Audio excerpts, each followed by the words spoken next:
అమ్మా ఇక్కడుంటే ఇక బతికేటట్టు లేదు, గాసం వెళ్తా లేదు, ఏం చేయనమ్మా, ఇక నేను పోయేస్తమ్మా. ఓ కొడుక రాజన్న నా కొడుక రాజన్న ముల్లె మూట తోటి ఆలి బిడ్డల వదిలి ఏడికో పోతున్నావో రాజన్న, పొద్దున్నే లేసినవో నా కొడుక ఏడికో పోతున్నావో రాజన్న, పొద్దున్నే లేసినవో నా కొడుక.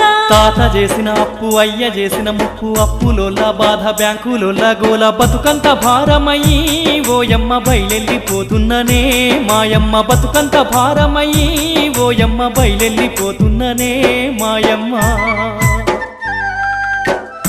అమ్మా నువ్వేం బాధపడకే, పోయి అక్కడ పని చేసుకొని మళ్ళా నీ కోసం తప్పకుండా వస్తామ్మా.